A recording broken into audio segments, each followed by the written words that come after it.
So therefore, we need a shared constitution. We need a Declaration of Interdependence because you can't create global coherence without global intimacy. And intimacy comes from a shared story, right? And without a shared story, without a shared sense of identity, you can't actually create shared purpose. Without global coherence, without healing the global intimacy disorder, right, we can't create global coherence.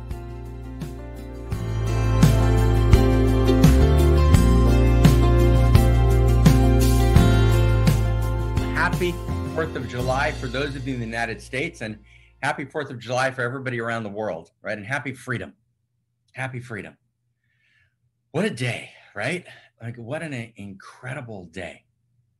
And there's so much happening in the world, and there's so much joy. And I want to say that there's billions of times more people committing acts of goodness now than there are people committing acts which are not good, which are contracted, which are ego-driven, which are causing of pain in egregious ways. So I want to first just celebrate the good, because we've structured our society to celebrate destruction. If it bleeds, it leads. News is an entertainment business. It's been that way for several decades. And news is driven by ratings. And then news got translated into the internet, in which everything's driven by clickbait and the hijacking of attention. And we all know that attention's more instantly focused by negativity, by jealousy, by fear. So naturally, the structure of our noosphere, of our interconnected global nervous system, is actually militating towards the depths of fear and contraction and the lowest common denominator of humans acting and interacting. That's a tragedy. It's a tragedy that doesn't lead to freedom. And it's a tragedy that doesn't lead, right, to the celebration, right, of democracy. So we're in a complicated day. We're in a day in which the United States, which has been a lead democracy in the world, is here to celebrate freedom. And yet, it's not easy to celebrate freedom. And yet, things have changed. And yet, we're living in a different world than the world of the founding fathers. So what does it actually mean today to celebrate freedom? On the one hand, we've got to refocus on the good, the true, and the beautiful, and celebrate the gorgeousness that human beings are doing across the planet, at the outrageous love that's unfolding in billions of interactions across the planet, which is not happening in the digitized environment, right, that militates towards attention hijacking for the sake of using addiction strategies to create long-term customers in order to feed, right, a tiny elite, right, of the billionaire class, right, ignoring, right, the larger good, right, of all of the end users, because in fact, the end users of the internet are not end users. They're actually instruments, objects, who are fed into machine intelligence to garner data and personality profile that's then sold to third-party customers, which is the structure of the internet. So the structure of the internet's not the town hall, right, that the founding fathers were thinking about. It's not the township, right? It's not the citizens that know each other. We're actually in a new world, and we need to think deeply about this new world. So here's our intention. Let's revision freedom, right? Let's revision what we mean by independence. Let's declare not just a declaration of independence, but a declaration of interdependence. Let's understand what it means to actually recreate freedom in the digital age.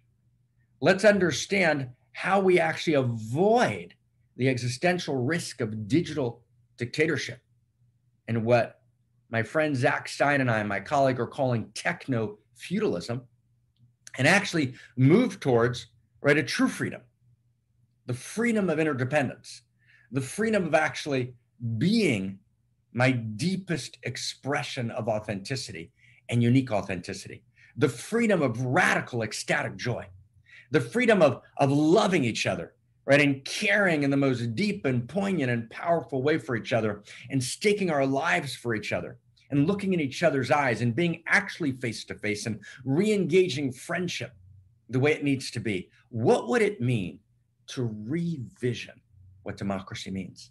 What would it mean to receive the baton today from the founding fathers who left out the founding mothers, and be actually today the founding fathers and mothers, and actually revision?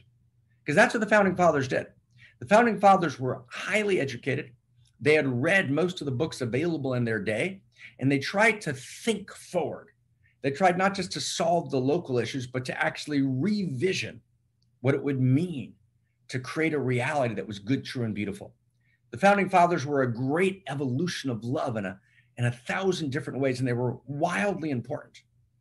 But now we've got to pick up the baton. Now the world we live in is fundamentally different from the world that they visioned. So we have to receive the best and the most beautiful that they offered us, but we actually have to take it the next level. It's not enough to have a Declaration of Independence. It's not enough that all human beings are created equal. We need to go the next step, and to go the next step further. So let's find each other. Can we find each other in the chat box? Is that okay? Let's find each other. Let's see if I can find my chat box. Where is it? Right? And let's see if we can actually commit, right, to play a larger game in a particular way that we actually never have before. And what is that? Let's revision democracy today. Let's revision, right, what it means to be a human being. So let me just ask you a question. Are you ready? Right? Joycey, are you ready? Right? To actually play a larger game? Are we ready to re-include everyone who was left out of the original democratic vision? Are we ready to address and be the founding fathers and the founding mothers today, and actually vision again, right? And write the new documents anew, and reclaim freedom, and reclaim independence, and reclaim interdependence, and actually take responsibility to actually evolve the source code? Are we ready? Are we ready to do what the founding fathers did as the founding fathers and mothers, and participate together in the evolution of love? Because that's what the 4th of July is, right? That's the explosion. That's the fireworks of today, that we actually step in, right, into our digitized world, into our world that doesn't have town halls, and we recreate friendship, and we recreate town halls, but at a different level of consciousness, right? In a new way, in a way that meets the reality of today, right? Which is wholly different than the reality of the founding fathers. So are you ready? Can we love that much? Can we be that audacious? Can we be that tender? Can we be that fierce together, right? Are we ready to do this, right? For real, fierce and tender, all the way, taking responsibility for the revisioning of the story, right? To tell this new story together. Okay, so here we go. Let's try and do this slowly. So I'm take this step at a time.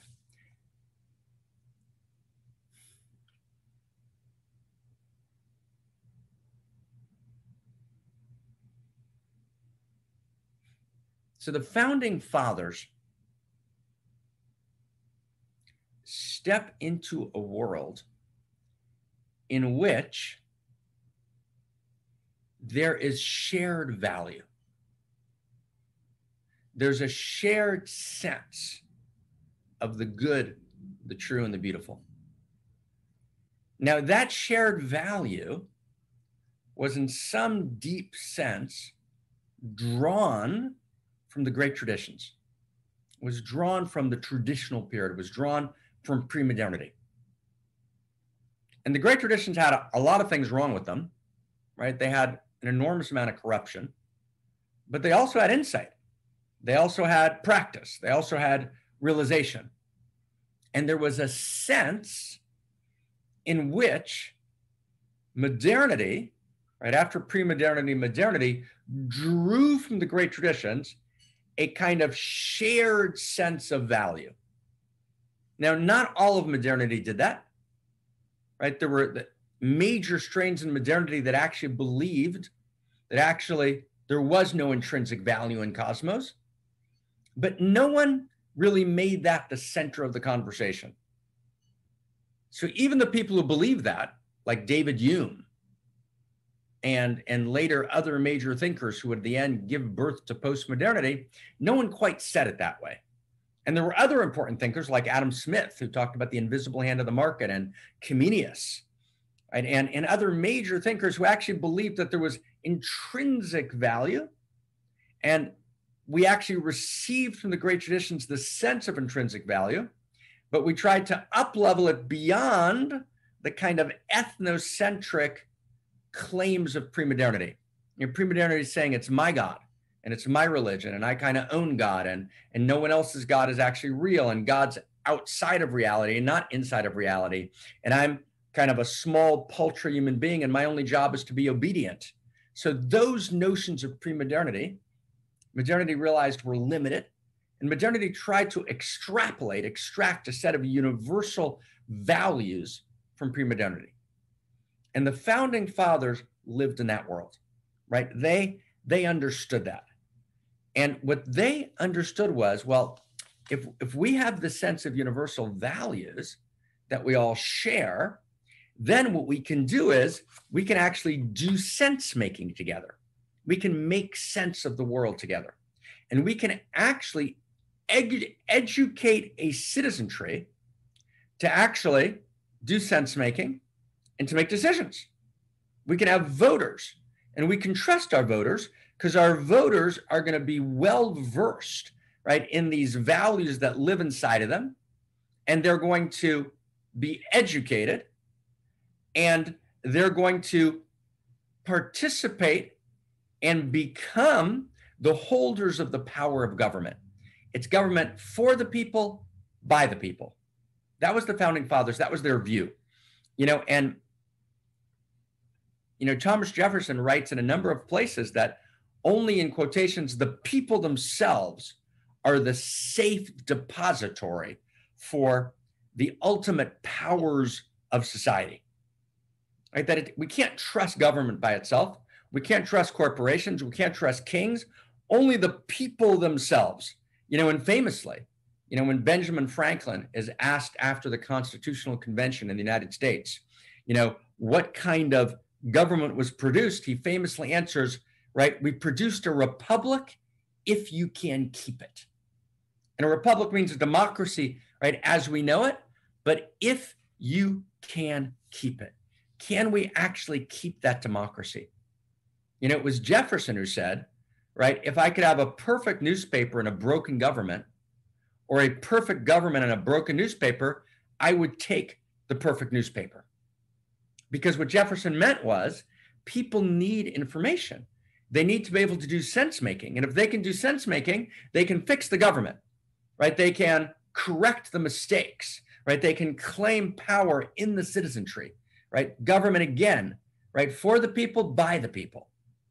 George Washington, right, understood this very well. He said the most important goal of the federal government is the comprehensive education of every single citizen, right, in the science of government.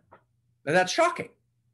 And it's the goal of the government itself was to educate the citizens, right, in the science of government. Now, why? Because we relied on the citizens to do sense making.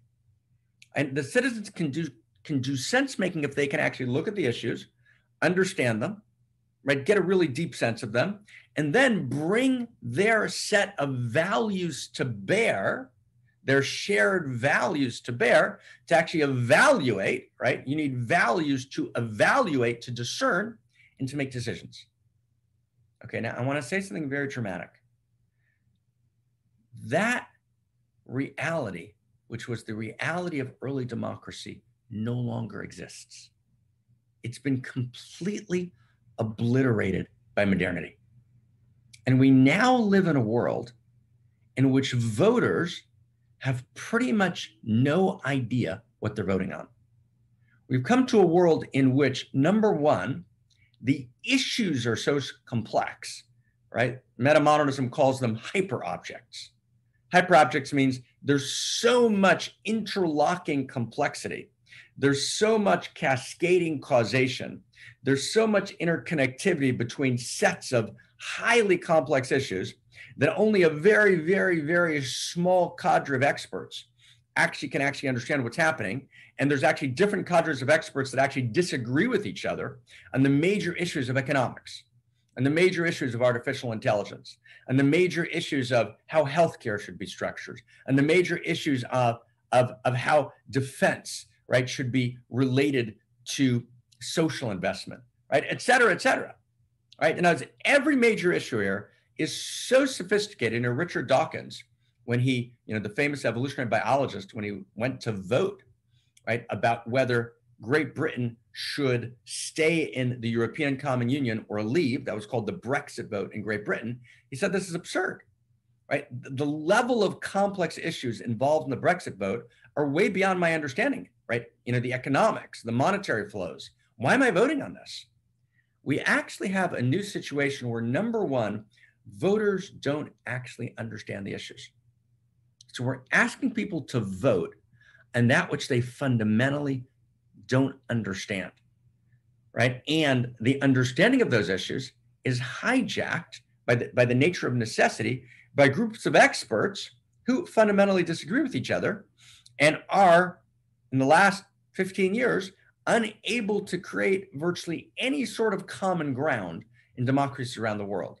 So we live in a moment of increased polarization between experts, right? And what it would take for an individual human being to wade their way through the available information, to be able to vote in a serious way, is actually not available to the average human being. So why are we voting? What is democracy doing? So that's number one. It's a big deal. Right? Number two, right? The key issues that democracy itself would need to vote on are no longer voted on by democracy, right? So for example, how many people who are here voted on the internet? Who voted on the internet? Whether we should have an internet, what kind of internet it should be, how the internet should be structured. How many people here? I mean, we all vote, right? I think pretty much everyone here, almost everyone, not everyone. Most people here live in democracy. Not everyone. We got some people from Singapore, right, and from some other places. But how many people here voted on the internet? Nobody. How many people here are voting on, how we should handle artificial intelligence? One of the most essential issues of our day. Who's voting on artificial intelligence? Anybody? No. The COVID-19, right, pandemic was now 90% chance caused by gain of function research done in partnership between the United States and China. And we're not sure how the virus exploded. Did it explode? But it's pretty clear today that it didn't explode just through someone eating a bat in Wuhan, China. It's pretty clear that it was actually, the virus was developed intentionally by what's called gain of function research. What we're not sure of is, did it actually get released accidentally, or was it released intentionally? Right? It's unclear, probably accidentally, but not clear. No, how many people here voted on gain of function research? Who here voted on whether we should be doing gain of function research, which means intentionally creating viruses in order to then vaccinate them, which is a very controversial form of research. And there's enormous financial incentives that are driving that research. How many people actually voted on that here? Nobody. You begin to understand what I'm saying? The key issues of our day are not being voted on at all in any sense, shape, or form.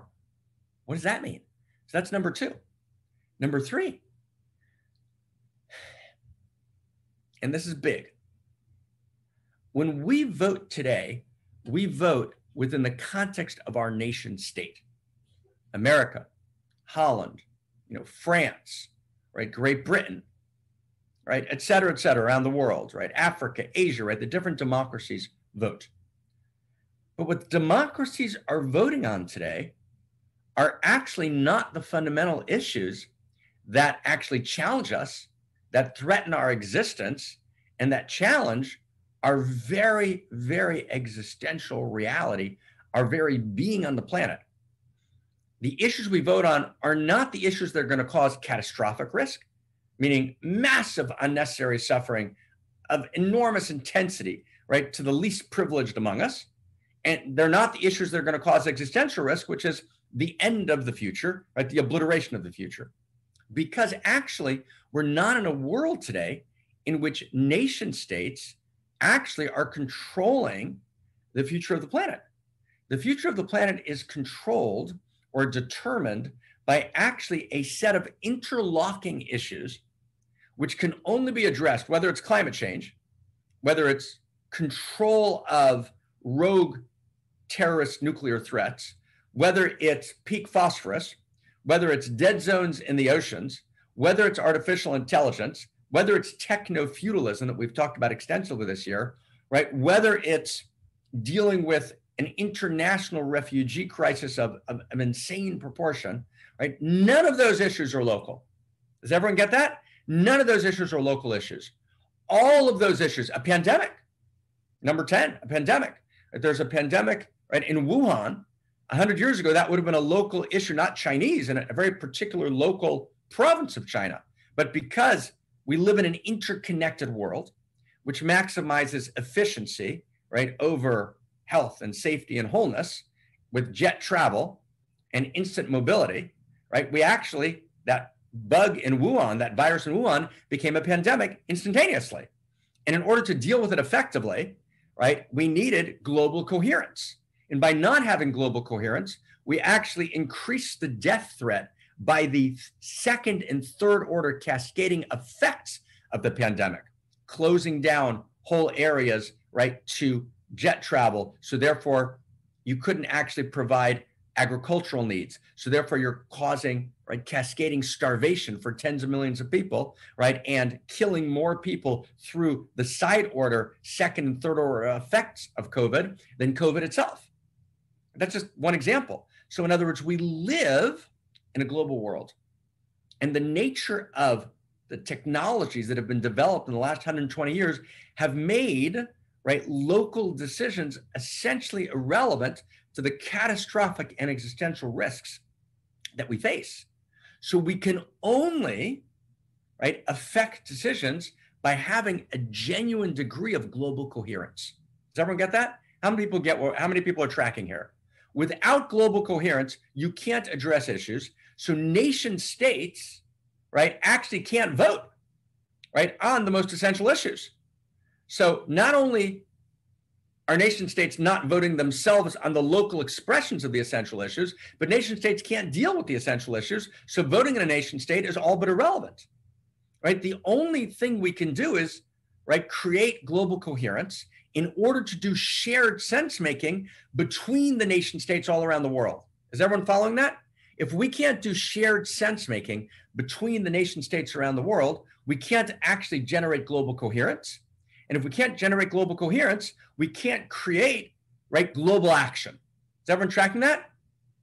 Right? That's why we're living in what we might call global action paralysis. There's both global action paralysis, number one, and number two, there's global action confusion.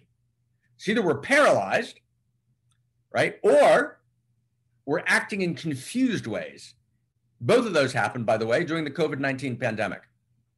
Now, what's the source of the global action paralysis, right, and the global action confusion, right? A breakdown in global coherence. What's a better way to say that? So a better way to say that is there's a breakdown in global intimacy, or what we've called here, right, a global intimacy disorder. There's a global intimacy disorder because, now stay close, because intimacy means, what does intimacy mean? Intimacy means, intimacy equals, let's do an equation. Intimacy equals shared identity. There's a sense of shared identity plus mutuality of recognition, we recognize each other, plus mutuality of pathos, we feel each other, plus mutuality of value, where we have a shared grammar of value, plus mutuality of purpose. Now, let's see if we can get that. Let's see if we can get that in the chat box. What does intimacy mean? Intimacy means something. There's an intimacy equation. And the intimacy equation is the new equation of the new Constitution of the Declaration of Interdependence that our code is talking about. Okay, so let's get the intimacy equation. Then we're going to go back to our code. Here's the intimacy equation. Maybe someone can grab it in the chat box. Intimacy equals shared identity plus mutuality of recognition plus mutuality of pathos. Let's add to what Jackie wrote. Thank you, Jackie. Plus mutuality of value,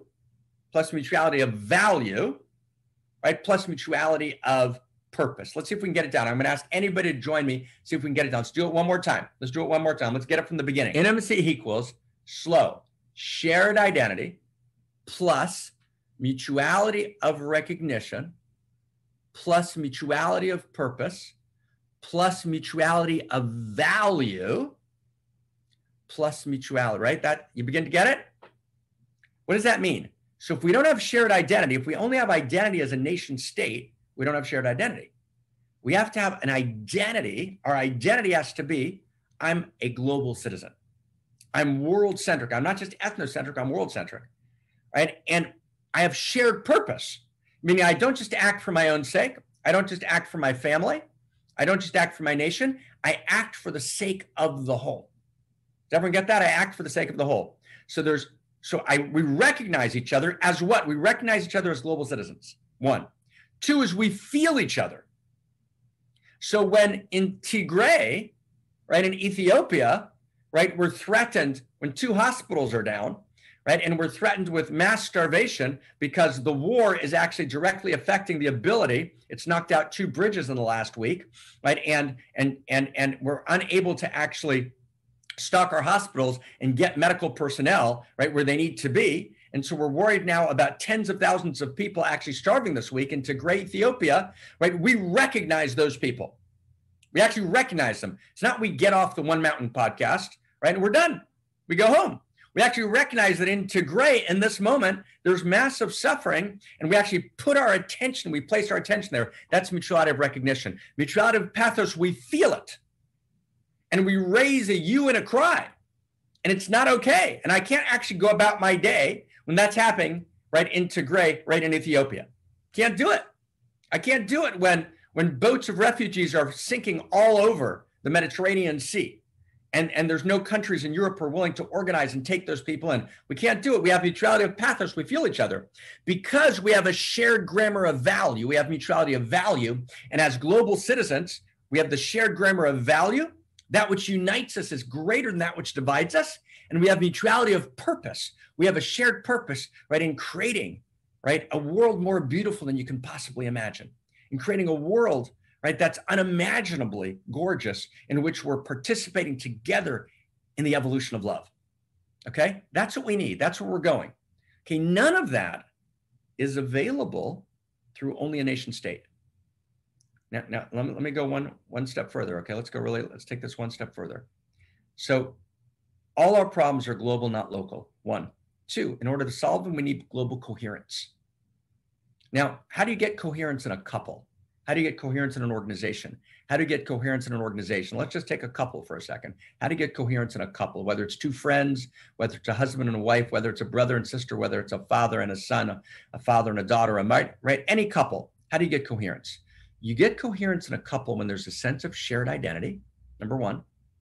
Number 2, there's a sense of shared intimacy. There's a shared value, right? There's a shared story. And that shared story is based on, right, a shared value. And so therefore, in that couple, you have the capacity to do shared sense making. Does everyone get that? So you need intimacy, right? Only intimacy in a couple, which means shared identity based on shared value, right? Based on mutuality of recognition, based on mutuality of purpose, right? Mutuality of pathos, we can feel each other. So we begin to have a shared story. So what we need today is a shared story. We need a common story. If we don't have a common story, if we don't realize that we're actually interdependent, if we each declare our independence, we don't realize we're actually interdependent. We're actually interlocking with each other. Actually, there's no such thing as an individual who lives independently of everything. Yes, there's individuated unique selves, but unique selves are unique expressions of the entire field. We're unique selves who are expressions of true self, and true self is the interdependent field of consciousness.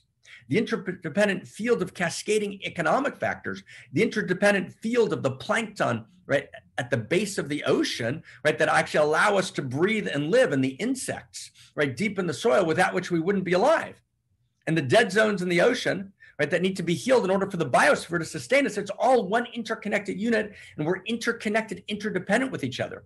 So therefore, we need a shared constitution. We need a Declaration of Interdependence, because you can't create global coherence without global intimacy. And intimacy comes from a shared story, right? And without a shared story, without a shared sense of identity, you can't actually create shared purpose. Without global coherence, without healing the global intimacy disorder, right, we can't create global coherence. Does everyone get that? Every problem in the world today, let me say it one last way. Every single problem in the world today is an issue of requires global coordination. Co-ordination.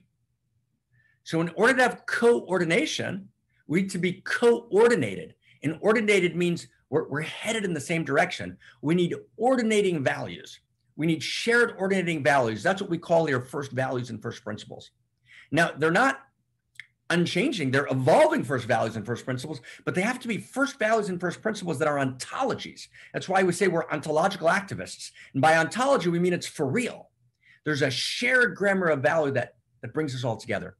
In other words, in the world today, the challenges of the world with exponential technology, number one, with the fragility, as Nassim Taleb points out, of an interconnected world where the supply chains break down in any second, right? With the experience of exponential technology, meaning technology that builds on itself, like the algorithm of Facebook builds on itself, right, to maximize your time online, therefore generates massive negativity, right, because it's exponential, right? The technology itself is developing better and better algorithms, right, to accomplish the goal of the technology, right? So all of our softwares and hardwares today are exponential, meaning building more and more sophisticated weapons, which are easier and easier to make. CRISPR technologies more and more widely distributed. We have exponential technologies. So we never had exponential technologies. The first exponential technology was nuclear weapons, but nuclear weapons were owned by essentially two states, and it was hard to get uranium. And so we could monitor that. Now we have exponential technologies widely distributed among non-state actors who don't have a shared code of honor, who don't have a shared code of noble duty, who don't have a shared vision of responsibility. Did you get that? Who don't have the capacity to do sense making, right? Because the issues are hyper objects and too complex, and because there's not a shared sense of value. So in order to actually enter into, right, the world as we know it today, right, in which we have global issues, which require global coherence, we need to heal the global intimacy disorder. We heal the global intimacy disorder by creating a shared grammar of value that we're all on board with. Within that shared grammar of value, there can be massive diversity in different religions and different systems and a cacophony, right? A polarity, right, of different instruments. But we've got to be playing the same music, right? The same score. Now, there can be lots of jazz movements in the score, but we got to be playing music together. We got to recognize it as music. We got to recognize it as intrinsically valuable, because you can't solve any issue of global coordination without shared sense making. You can't have shared sense making without shared identity and a shared grammar of value. Wow. So we need not just a Declaration of Independence. We need a Declaration of Interdependence. So let's look at the code. We need a new Declaration of Interdependence. Together, we need a new Declaration of Independence, meaning our unique instruments in the symphony, together with a new Declaration of Interdependence. We're not just created equal.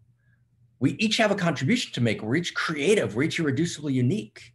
But that uniqueness has to play together, right, in a shared symphony. We're not separate, we're unique.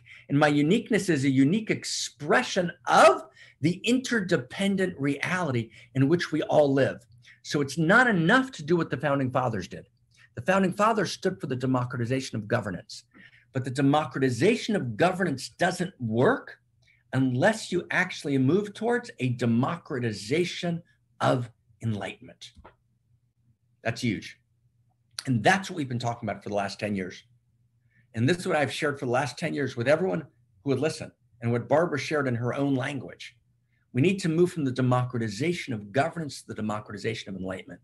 Now, that doesn't mean that every person is going to be sitting on a mountain, right, reciting Om or chanting or doing, Rumi Sufi practices. Or no, what it means is that every person has an experience of identity where I know that I act, right, in ways that are omni-considerate, right, for the sake of the whole. The enlightened person is demarcated by two experiences. One, I experience the whole as living in me. Two, I act for the sake of the whole. I act in ways which are omni-considerate. Because if I don't act in ways that are omni-considerate, we act in ways that are cumulatively omni-destructive. That's a big deal. So this is the Declaration of Interdependence, right? Which is based on the realization, I don't exist without the whole. I am not anyone independent of everyone. I'm not anything independent of everything. That doesn't mean we go to totalitarianism. That doesn't mean that I disappear. No, I'm an irreducibly unique expression of that everything. I'm uniquely creative, right? We're all created equal, and I've got an irreducibly unique gift to give, as does every nation. But we have to have a shared grammar of value in order to do global coordination based on ordinating values. So what we need to insist on is a new renaissance. We need a new renaissance. We need a new renaissance of shared values. We need a universal grammar of value. And those values have to be based on first principles and first values that are innate and intrinsic to cosmos. It's no longer enough to be a nation state. And I want to say something dramatic. I think we should redefine how voting works, right? Voting has got to work in a way in which you can't have rights without responsibilities. You can't have the right to vote without making a commitment to get educated and what it means and what the issues mean. And so we need to just create new structures of education, and voters need to step in, and we need to be able to move beyond polarization. And we need, imagine this, imagine if in order to vote, you have to get educated. The same way in order to drive, you got to train in driving. In order to become a physicist, you got to train in physics. What did George Washington say? The single most important job of the government is to educate the citizenry in the science of government. What did they say, Benjamin Franklin? You've got a republic if you can keep it. We live in a world in which, according to most surveys around the world, millennials think that democracy is less and less valuable. Democracy in the last 10 years is less valued than it ever was in the world. China is this emerging autocracy. It's doing long-term planning. The United States, Holland, Belgium, right? We're caught in polarization, short-term governments, right? Win-lose metrics without an overarching vision. Now, China's vision is world domination, as the Chinese Communist Party says very clearly. If the democracies don't come together and articulate a universal grammar of value, which is an alternative, right, to the Chinese power grab, to the Hungarian power grab, right, to Putin and his successors' power grab, right, and they're planning long-term based on autocracies that are functioning more and more effectively, and democracies are mired down in polarization without an ability to actually act coherently together. What's going to happen? What's going to happen is we're going to give up the future. This is our moment. We're the founding fathers. We're the founding mothers. The evolutionary impulse is awake and alive in us. It's time to move, right, from the democratization of governance, not to leave it behind, but to invest the democratization of governance with the democratization of enlightenment. And minimally, that means the ability of a citizen to think for the sake of the whole, to feel the whole in me, to move beyond my egocentric consciousness, to move beyond my ethnocentric consciousness, to begin to step into a genuine world-centric, a genuine cosmocentric consciousness, where I actually experience myself as evolution. I am the universe coming alive. Evolution's awake and alive in me. I'm a unique configuration of the evolutionary impulse, and I actually act as evolution itself. That's where we are today. The same force that lived the evolutionary impulse that moved the founding fathers now is to move us as the founding fathers and mothers of a global grammar of value, healing the global intimacy disorder by actually articulating a new story. I'm going to tell you one last thing. This is shocking. In brain science, you can't outdo the traumas of yesterday, right? Once there's an imprint from trauma in the brain, there's an indelibility that can barely be changed. But here's what you can do in the brain. And the brain is a self-organizing system, and the brain operates the same way the universe does. The brain and the universe are actually reflections of each other, whether it's the veins on a leaf, or whether it's the neurons in the brain, or whether it's the movements of the universe, or whether it's societies, right? Everything operates according to a set of first principles and first values. So here's what's true in brain science, and it's always true. You can't undo the trauma of yesterday. What you can do is you can create new synapses. You can create new patterns of connection. You can create new configurations of intimacy. We heal the global intimacy disorder by creating new configurations of intimacy. Wow. And a new configuration of intimacy means a new way of doing democracy, right? It means telling a new story. The most powerful thing we can do from the perspective of brain science, from the perspective of the social challenge of today, is to actually tell a new common story based on universal grammar of value. That's the move. That's the invitation.